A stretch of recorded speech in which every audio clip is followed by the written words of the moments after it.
പകരം ശബരിമലയ്ക്ക് കൃത്യമായി വണ്ടി ഓടിക്കാൻ, ധാരാളം ആവശ്യമുള്ളത്രയും വണ്ടി ഓടിക്കാൻ നമുക്ക് കഴിഞ്ഞിട്ടുണ്ട്. ഇവിടെ ഒരുപാട് വർഷത്തിന് ശേഷമാണ് വരുമ്പോൾ ഇത്രയധികം KSRTC ബസ്സുകൾ ഇങ്ങനെ ഓടുന്ന കാണുമ്പോൾ സന്തോഷമുണ്ട്. ഇന്നിപ്പം മലയിൽ നിന്ന് താഴോട്ടുള്ള ഒഴുക്കാണ്. ഇന്ന് വന്നപ്പോൾ ഒത്തിരി സന്തോഷം തോന്നി. കാരണം കഴിഞ്ഞ തവണ വന്നപ്പോൾ ഈ ബസ്സിൻ്റെ പുറകെ ആളുകൾ, പ്രായമുള്ള അമ്മമാരൊക്കെ ഓടുന്ന കാഴ്ചയാണ് കണ്ടത്. പക്ഷെ അന്ന് ഞാൻ പറഞ്ഞു ഒരു ബാരിക്കേഡ് വെച്ച് പിടിപ്പിക്കും. ഉടൻ തന്നെ പോലീസും ദേവസ്വം ബോർഡും ട്രാൻസ്പോർട്ട് എല്ലാവരും കൂടി ചേർന്നുകൊണ്ട് മുള കൊണ്ട് ബാരിക്കേഡ് വെച്ചു, പൈപ്പൊക്കെ വെച്ച് കെട്ടി ബാരിക്കേഡ്. പക്ഷേ ഇപ്പോൾ അത് പെർമനൻ്റ് ആയിട്ട് ദേവസ്വം ബോർഡ് ബാരിക്കേഡ് ചെയ്യുന്നതാണ്. അപ്പോൾ ഞാൻ പ്രമോദിനോട് പറയുന്നത്, ഇവിടെ വരുമ്പോൾ നമ്മൾ ആ പാലത്തിൽ നിന്ന് കയറുന്ന, ഞാൻ അരുണിനോടും പറഞ്ഞു, ആ പാലം വന്ന് കയറുന്നിടത്ത് ആളുകളിങ്ങനെ അങ്ങോട്ടും ഇങ്ങോട്ടും അലഞ്ഞു നടക്കുകയായിരുന്നു. ഇപ്പോൾ ഒന്നും കാണാനില്ല. കാരണം വണ്ടികൾ നിരത്തിയിട്ടിട്ടുണ്ട്, അതിലേക്ക് വന്ന് കൃത്യമായി അപകടമില്ല. കാരണം ഓടുന്ന വണ്ടിയുടെ പുറകിൽ ഓടുന്ന അമ്മമാരെയൊക്കെ കാണാമായിരുന്നു. ഇപ്പോൾ എല്ലാവരും വരുന്നു, കറക്റ്റ് ഒരു ടീം വന്നു കഴിഞ്ഞാൽ ആ ടീമിൽ ഒരുമിച്ച് ഒരു വണ്ടി കയറാനും പോകാനുള്ള സൗകര്യമുണ്ട്. ഞാൻ KSRTCയുടെ പ്രവർത്തനങ്ങളും MVDയുടെ സേഫ് സോൺ പ്രവർത്തനങ്ങളും വിലയിരുത്തിയിട്ടാണ് ഇങ്ങോട്ട് വന്നത്. അതുകൊണ്ടാണ് വൈകിയത്. വളരെ സംതൃപ്തിയുണ്ട്. സേഫ് സോണിൻ്റെ പ്രവൃത്തി വളരെ നന്നായി നടക്കുന്നു. ഒരു ആക്സിഡൻറ്റ്, ഡെത്ത് ഉണ്ടായില്ല.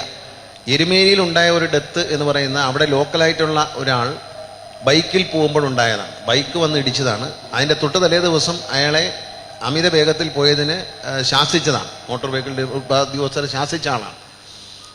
അതുകൊണ്ട് സംഭവിച്ചല്ല. അയ്യപ്പന്മാർക്ക് ഇതുവരെയും യാതൊരു വിധത്തിലുള്ള അപകടവും സംഭവിച്ചൊരു മരണവും സംഭവിച്ചില്ല എന്നുള്ളതിൽ വളരെ ഒരു സന്തോഷവും ആത്മാർത്ഥമായൊരു പ്രാർത്ഥനയുണ്ട്.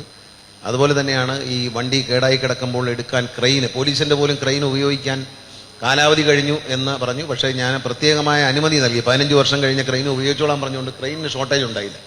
പോലീസിൻ്റെ തന്നെ ആദ്യം ഉപയോഗിക്കാൻ പറ്റില്ല എന്ന് പറഞ്ഞു. മന്ത്രി എന്നോട് സംസാരിച്ചപ്പോൾ ഞാൻ അപ്പം തന്നെ നിയമത്തിലൊരു വ്യവസ്ഥയുണ്ട്. പോലീസിൻ്റെ, ഫയർഫോഴ്സിൻ്റെയും MVDയുടെയും ഫോറസ്റ്റിൻ്റെയൊക്കെ വാഹനങ്ങളെ 15 വർഷം കഴിഞ്ഞാലും ഉപയോഗിക്കാം. അതിൻ്റെ ഉത്തരവ് സർക്കാർ ഇറക്കിയിട്ടുണ്ട്. നോട്ടിഫിക്കേഷൻ ഇറങ്ങിക്കഴിഞ്ഞു.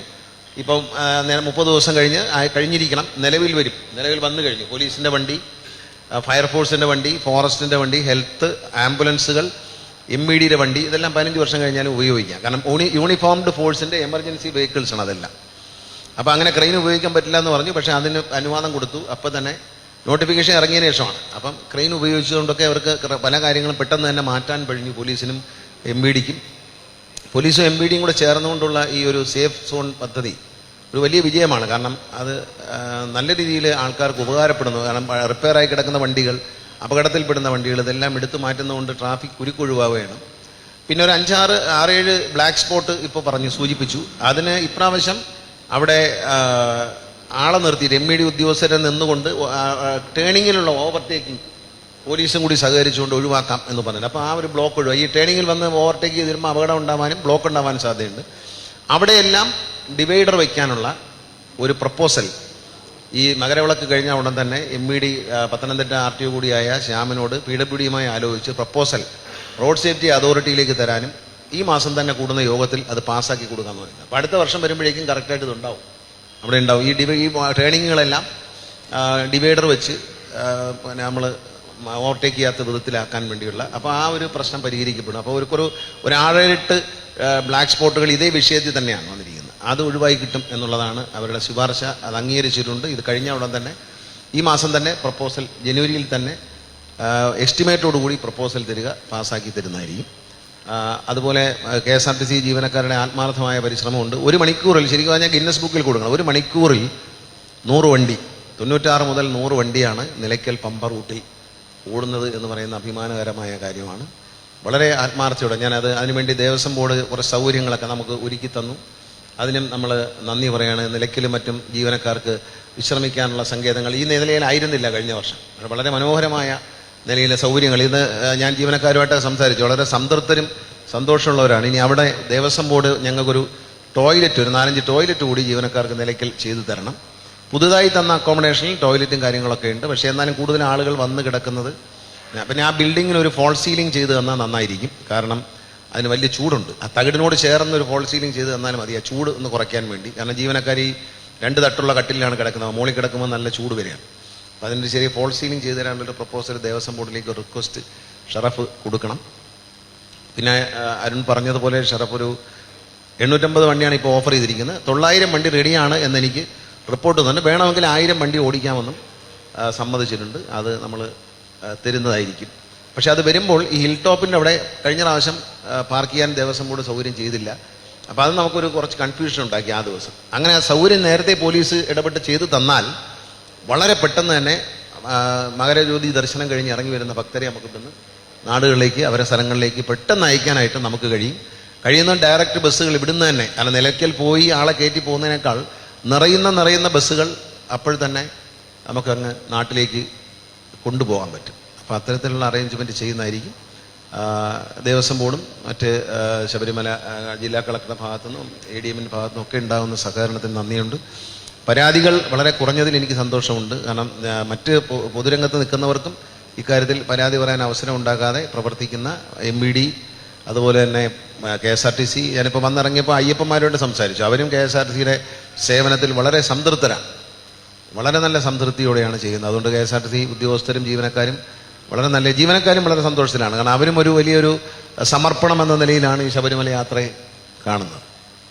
വെറുതെ ഒരു ഡ്യൂട്ടിക്ക് വന്നു എന്നുള്ളതിനപ്പുറത്തേക്ക് അവരെ പ്രശ്നങ്ങളൊന്നുമില്ല. അത് അവർ വളരെ സ്വതന്ത്രമായിട്ട് മന്ത്രിയെ കണ്ടാൽ എല്ലാ വിഷയവും പറയും. അങ്ങനെ ഒരു ബന്ധമാണ്. അതുകൊണ്ട് മന്ത്രി കണ്ടപ്പോഴേ എല്ലാ വിഷയം പറഞ്ഞു. അവർക്ക് പരിഹരിക്കാൻ കഴിയാത്ത പ്രശ്നങ്ങളൊന്നുമില്ല. അവരെല്ലാം സംതൃപ്തരായതുകൊണ്ട് നമുക്ക് നല്ല നിലയിൽ ഓപ്പറേറ്റ് ചെയ്യാം. ശബരിമലയിൽ ദർശനത്തിനെത്തുന്ന അയ്യപ്പന്മാർക്ക് യാതൊരു തടസ്സവും കൂടാതെ വരാനും കേരളത്തിൻ്റെ എല്ലാ ഭാഗത്തുനിന്നും വരുന്നുണ്ട്. അതുകൂടാതെ ദേവസ്വം ബോർഡുമായി സഹകരിച്ച് വളരെ നല്ലൊരു സഹകരണം ലഭിച്ചു.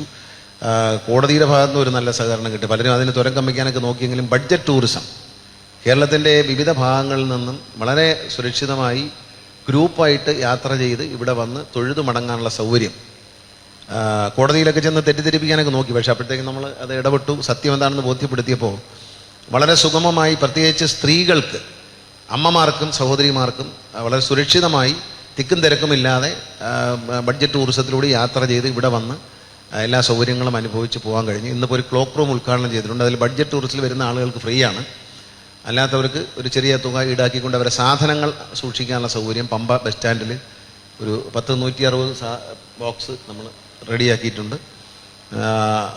അങ്ങനെ എല്ലാ സൗകര്യങ്ങളും ഒരുക്കാൻ നമുക്ക് കഴിഞ്ഞു. എല്ലാ പ്രദേശത്തു നിന്നും നല്ല വണ്ടികൾ ഓടിക്കാൻ കഴിഞ്ഞു. അതുകൊണ്ട് ഈ വണ്ടി സാധാരണ ശബരിമല സീസൺ വരുമ്പോൾ അവിടെ കിടക്കുന്ന വണ്ടി എടുത്തുകൊണ്ട് പോകും. എല്ലാ ഡിപ്പോയിൽ നിന്ന് ഒരു 4-5 വണ്ടി വെച്ച് വലിക്കും. അപ്പോൾ അവിടുത്തെ കളക്ഷൻ കുറയും. പക്ഷേ ഇപ്രാവശ്യം അങ്ങനെ വേണ്ടി വന്നില്ല. അവിടുത്തെ കളക്ഷൻ നിലനിർത്താൻ അവർ കഴിഞ്ഞു. പകരം ശബരിമലയ്ക്ക് കൃത്യമായി വണ്ടി ഓടിക്കാൻ, ധാരാളം ആവശ്യമുള്ളത്രയും വണ്ടി ഓടിക്കാൻ നമുക്ക് കഴിഞ്ഞിട്ടുണ്ട്. ഇവിടെ ഒരുപാട് വർഷത്തിന് ശേഷമാണ് വരുമ്പോൾ ഇത്രയധികം KSRTC ബസ്സുകൾ ഇങ്ങനെ ഓടുന്ന കാണുമ്പോൾ സന്തോഷമുണ്ട്. ഇന്നിപ്പം മലയിൽ നിന്ന് താഴോട്ടുള്ള ഒഴുക്കാണ്. ഭക്തജനങ്ങൾ താഴോട്ട് വന്നുകൊണ്ടിരിക്കുന്ന സമയമായതുകൊണ്ട് ഇവിടുന്ന് അങ്ങോട്ടാണ് വണ്ടികൾ എല്ലാം നല്ല കൃത്യമായി ആ ബാരിക്കേഡ് വെച്ചതുകൊണ്ട് നല്ല ലൈൻ പിടിച്ചിങ്ങനെ വണ്ടി ഇട്ടിരിക്കുകയാണ് ഒതുക്കി. ആളുകൾ അങ്ങോട്ടും ഇങ്ങോട്ടും തിരികെ ഓടുന്നില്ല. അപകടങ്ങൾ ഒഴിവാനുള്ള ഒരു കാരണം ഇതാണ്. കാരണം ഈ ബസ്സിൻ്റെയൊക്കെ വട്ടം ചാടുമ്പോൾ സമയം ഡിലേ ചെയ്തുകൊണ്ടിരിക്കും. അപ്പോൾ അതെല്ലാം ഇല്ലാതെ ഇപ്പം നല്ല അച്ചടക്കത്തോടു കൂടി അത് മാനേജ് ചെയ്യാൻ പോലീസിനും കഴിയുന്നതിൽ ഞാൻ അഭിനന്ദിക്കുകയാണ്. ബഹുമാനപ്പെട്ട ദേവസ്വം വകുപ്പ് മന്ത്രിയുടെ നേതൃത്വത്തിൽ പല യോഗങ്ങൾ ചേർന്നു. അപ്പോൾ ഞാനും മകരവിളക്കിന് മുമ്പ് എന്തെങ്കിലും പരാതികൾ ട്രാൻസ്പോർട്ടുമായി ബന്ധപ്പെട്ടുണ്ടെങ്കിൽ കേൾക്കണം എന്ന് തീരുമാനിച്ചു. അപ്പോൾ മുഖ്യമന്ത്രി പ്രത്യേകം നിർദ്ദേശിച്ചു, ഒരു വീഴ്ചയും ഉണ്ടാവാൻ പാടില്ല എന്നുള്ള അദ്ദേഹത്തിൻ്റെ ഒരു പ്രത്യേക നിർദ്ദേശം കൂടി പരിഗണിച്ചാണ് ഇന്ന് ഞായറാഴ്ചയായിട്ട് പോലും ഞാൻ ഓടി വന്നത്. ഒത്തിരി നല്ല നിലയിൽ കാര്യങ്ങൾ നടത്താൻ കഴിയട്ടെ. അപ്പോൾ അതുകൊണ്ട് നെറ്റിൻ്റെ കാര്യത്തിൽ ഇത്രയധികം ജനങ്ങൾ, ലോകത്തിൻ്റെ വിവിധ ഭാഗങ്ങളിൽ ഇത്രയധികം ജനങ്ങൾ വരുന്ന ഈ ഒരു സീസൺ സമയത്തും എല്ലാ മാസവും വരുന്നവർക്ക് ഈ മൊബൈൽ നെറ്റ്വർക്ക് എന്ന് പറയുന്നത് വളരെ പ്രധാനപ്പെട്ടതാണ്. ഇൻ്റർനെറ്റിൻ്റെ അവൈലബിലിറ്റി ഉണ്ടാക്കാനുള്ള നടപടി ഒന്ന് സ്വീകരിക്കണം എന്ന് മാത്രമാണ് ഈ പറയാനുള്ളത്. മറ്റെല്ലാ കാര്യങ്ങളിലും നന്നായി കോർഡിനേറ്റ് ചെയ്ത് പോകുന്നതിൽ സന്തോഷമുണ്ട്. എല്ലാവരെയും അനുമോദിക്കുന്നു. എൻ്റെ വാക്കുകൾ ഞാൻ ചുരുക്കുന്നു.